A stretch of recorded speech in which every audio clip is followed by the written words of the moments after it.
Dam പണിയാണ് എങ്ങനെയാണോ? കേട്ടോളൂ. ഡാം പണിയാൻ വേണ്ടി ആദ്യം എഞ്ചിനീയേഴ്സ് ചെയ്യുന്നത് പറഞ്ഞാൽ സൈറ്റ് ഇൻവെസ്റ്റിഗേഷൻ ആണ്. അതായത് ഡാം എന്ന് പറഞ്ഞാൽ ഒരു ഹെവി സ്ട്രക്ചർ ആണ്. ആ ഡാമിനെ അവിടെ താങ്ങി നിർത്താനുള്ള ശേഷി അവിടുത്തെ ഗ്രൗണ്ടിനുണ്ടോ എന്ന് നോക്കും. ഇതിനുശേഷമാണ് റിവർ ഡൈവേഷൻ വരുന്നത്. റിവർ ഡൈവേഷൻ എന്ന് പറഞ്ഞാൽ അവിടെ ഉള്ള നദിയെ അവർ വഴി തിരിച്ചു വിടും. കാരണം അവർക്ക് വർക്ക് ചെയ്യാൻ വേണ്ടി ഒരു ഡ്രൈ ഏരിയ വേണം. ഈ ഡ്രൈ ഏരിയ അവർക്ക് ലഭിച്ചാൽ അവരൊരു കോഫർ ഡാം പണിഞ്ഞിട്ട് അവിടെ അടുത്ത സ്റ്റെപ്പ് ആരംഭിക്കും. അടുത്ത സ്റ്റെപ്പ് എന്ന് പറഞ്ഞാൽ ഫൗണ്ടേഷൻ. ഫൗണ്ടേഷൻ അവർ ചെയ്യുന്നത് എന്ന് പറഞ്ഞാൽ എർത്തൻ ഡാം ആണെങ്കിൽ ഗ്രാവലും റോക്ക് യൂസ് ചെയ്തിട്ട് ഫൗണ്ടേഷൻ കിട്ടും. അതേസമയം ഗ്രാവിറ്റി ഡാം ആണെങ്കിൽ കോൺക്രീറ്റ് യൂസ് ചെയ്തിട്ടായിരിക്കും ഫൗണ്ടേഷൻ കിട്ടുന്നത്.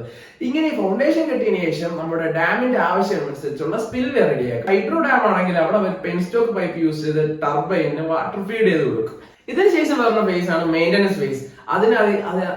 അതിനുവേണ്ടിയുള്ള ആവശ്യത്തിനുള്ള സെൻസേഴ്സ്, അതായത് പ്രഷർ മോണിറ്റർ ചെയ്യാൻ, അപ്ലിഫ്റ്റ് നോക്കാൻ, ഡിസ്പ്ലേസ്മെന്റ് എല്ലാം കണക്ക് കൂട്ടാൻ വേണ്ടി കുറെ സെൻസേഴ്സ് അവിടെ വയ്ക്കും. ഇങ്ങനെയൊക്കെയാണ് ഒരു ഡാം അവർ പണിഞ്ഞു തീർക്കുന്നത്. യെസ്, അങ്ങനെ.